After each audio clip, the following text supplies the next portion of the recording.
최근에 돈방울에 북한에 대한 수십억 제공은요.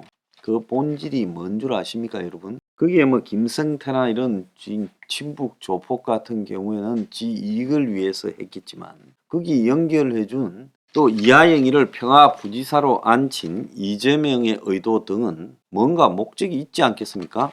그래서 결론은 이재명이 평화부지사로 북한에 발이 있는 이하영을 데려왔다. 그리고 이하영을 데려와서 아태업이라는 단체를 만들고 북한과 교류를 했다. 그 경기도지사가 아태업 만들어서 북한과 교류할 필요가 뭐가 있습니까? 그런데 아태업에다가 이하영에다가 지원을 해주면서 실제로 북한과 교류를 끌어내고 리종익이라는 북한의 조선 아태 평화위 부위원장을 오게 하고 그 다음에 이제 중국으로 선양으로 가가지고 거기에서 돈 수십억을 갖다가 직원들 시켜서 외환 밀반출을 해가지고 거기에서 북한 측과 회의를 하고 그런 다음에 그 회의장에는 아태엽도 있고 뭡니까? 이하영도 있고 쌍방울 김성태도 있었죠. 그 다음에 북한에다가 수십억을 전달한 걸로 보이고 그리고 말 안장까지도 줬다. 지금 그리 되는 거 아닙니까?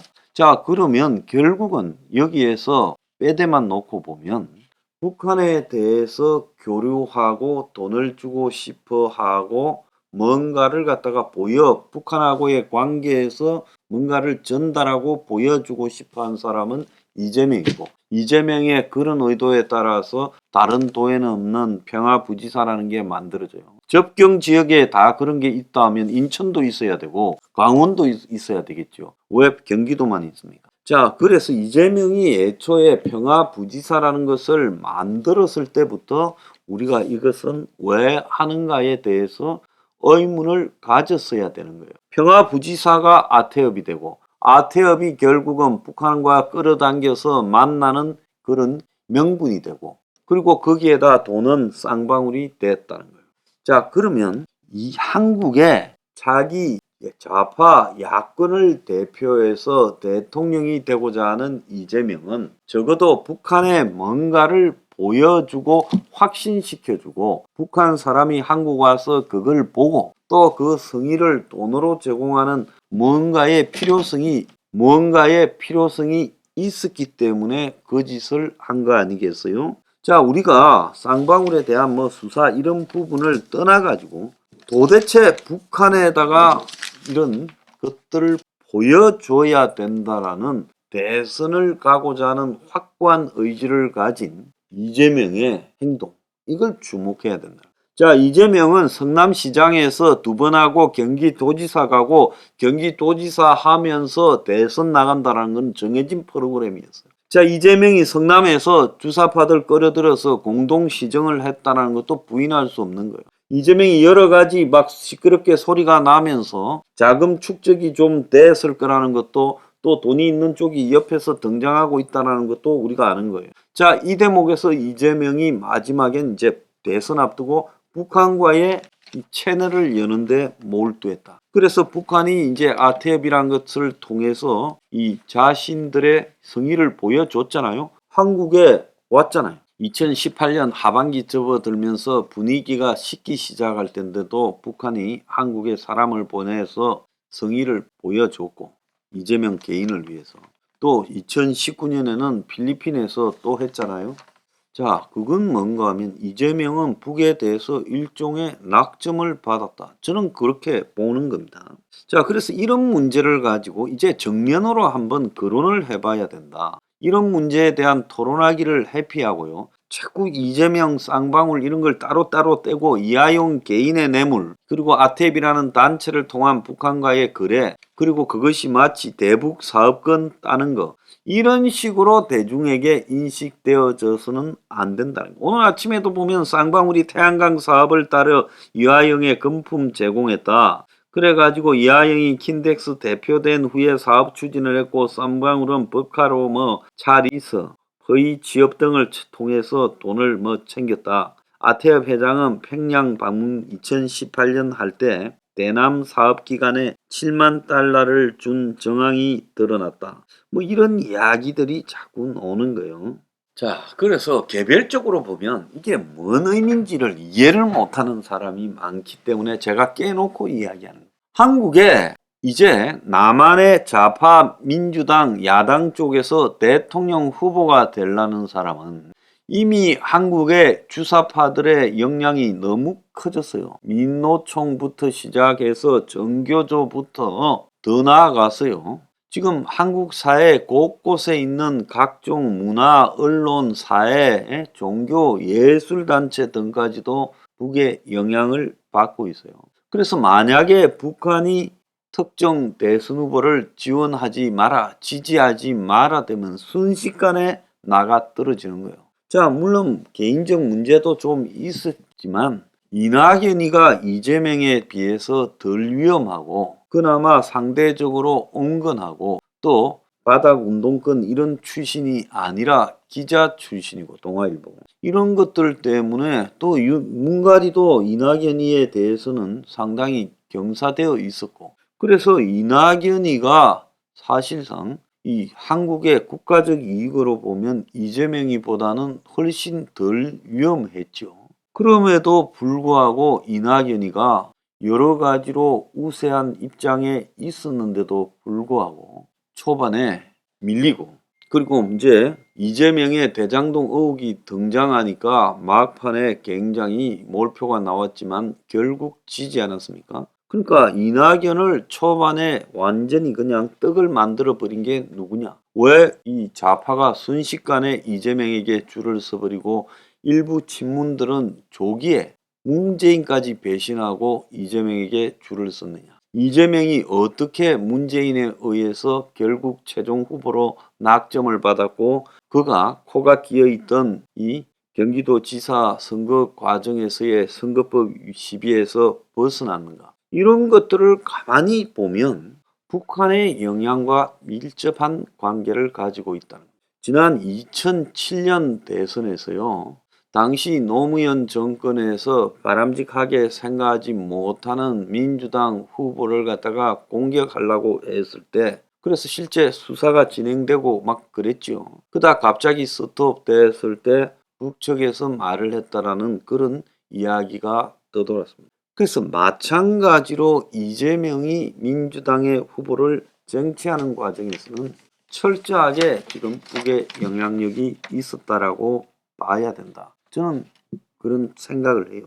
그래서 북한의 낙점을 받아야 남측 대통령 후보로 승인받고 그래서 좌파 민주당 이런 제야 내부에서 확정이 되는 자, 이 이야기에 대해서 우리가 좀 이제 진위를 한번 검증을 해야 될 순간이 되지 않았습니까? 북에 만약에 승인이 거부된 사람은 남측에서 절대로 대통령 후보가 될 수 없다는 거예요. 최근에 이재명이 왜 이해가지가 않는 반일 프레임에 앞장서고 있는가도 이런 관점에서 우리가 바라봐야 된다. 이걸 도외시하고요. 답이 나오지가 않는 겁니다. 자, 그래서 이재명은 이 반일 프레임을 말하면서 누구에게 지금 덕을 보고 자신이 지금 야권 내부에서 스스로 개인의 비리를 막기 위해서 야당을 끌어들이고 있다. 야당을 인질 삼아서 지금 방패로 앞에 내세우고 있다라는 이런 비난들이 많지요. 전재수 의원이 주식 문제도 제기하고 하지 않았습니까? 자, 그런데도 이재명을 다 옹호하는 것은 결국 이재명이 이럴 때일수록 반일 프레임 같은 북한이 좋아할 이야기를 지속할 수밖에 없다.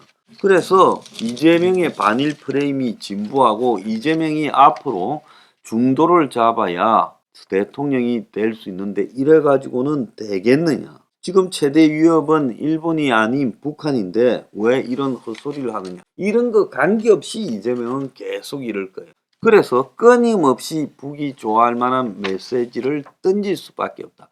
그래야 야권 내부에서 도태되지 않고 야권의 친북 세력이 지켜준다. 지금 이런 생각을 하고 있다. 나는 그래 봅니다.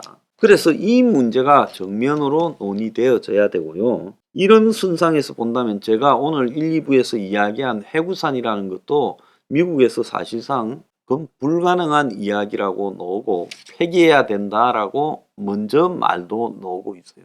그냥 정치 외교적으로 해구산이라고 말을 할 뿐이고 보장되지 않는 가짜 구멍 뚫린 우산이라는 거예요. 자, 그렇다면 이제 한국의 대통령은요, 제가 여러 차례 최근에 이야기하듯이 북한의 백령도 기습 정령 및 이후 전술핵 사용을 협박하면서 미군이나 정원군의 백령도 도착을 저지시키려고 할 때, 그때 이제 협상 국면으로 전환될 때 남한에서는 지금 완전히 주사파 세력들, 친북 세력들이 전쟁 반대, 평화 사수 이렇게 외칠 거예요. 그리고 거리를 점거할 겁니다. 윤은 이 사태에 대해서 북한의 공갈 협박에 굴복하고 굴욕적 협상, 퍼주기 협상을 하는 것 외에 무슨 수가 있는지 자기 생각을 밝혀보길 바래요. 제 개인 생각으로는 윤이 단 한 톨의 한국 영토도 이렇게 양보하지 않겠다. 백령도를 적각사수하고 더 정원하겠다고 말을 하면서 북한에 이런 위협이 있더라도 끝까지 싸우겠다라고 국민 앞에 선언해야 될 때라고 저는 보고 있습니다. 그래서 전술핵 재배치 아마 안 된다 할 거예요, 미국은. 그렇다면 윤은 이제 독자 핵 개발을 언급해서 미국과의 긴장에 돌입해야 된다. 긴장에.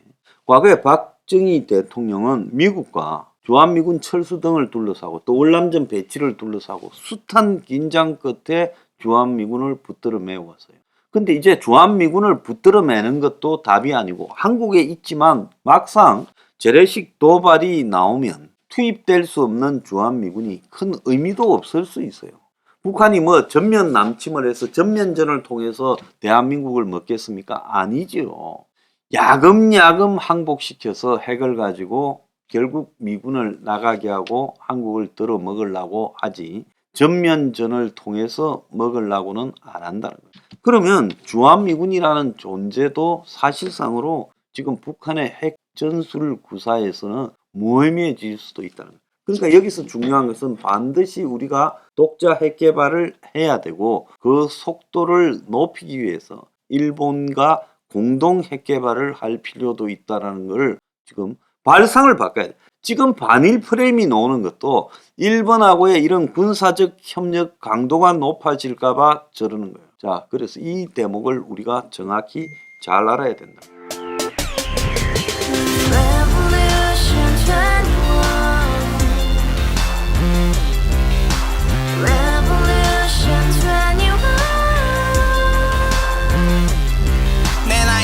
월세 30 코인 빚만 300 서울에 온 지 벌써 10년 아둥바둥 버텼지만 여전히 난 반지 하에 제왕 곰팡이 연문제약 내비랭 깡통 망통 완전히 폭망 구시원 창문만큼 작아진 내 꿈 연애 결혼 내 집 모든 게 헛꿈 1년 전 떠난 여친 울며 말했지 같이 써봤자 평생 가본 게 꼭꼭꼭하지 가바후스 700 나도 소유주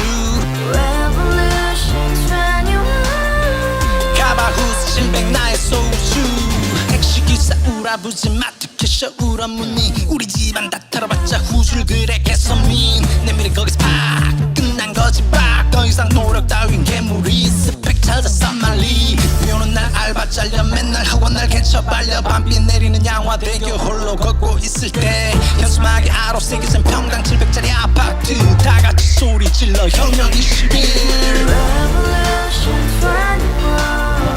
가바후스 700 나도 소유주 가바후스 700 나의 소주 We live together in the house, brand new day, and your dream had just begun. Revolution 21, only hope and happiness. 너의 곁에 내가 영원히 함께. 지금까지 정치인들 입만 열면 찝찝찝 개소리 멍멍멍 쳤다 하면 뻥 잘난 부모만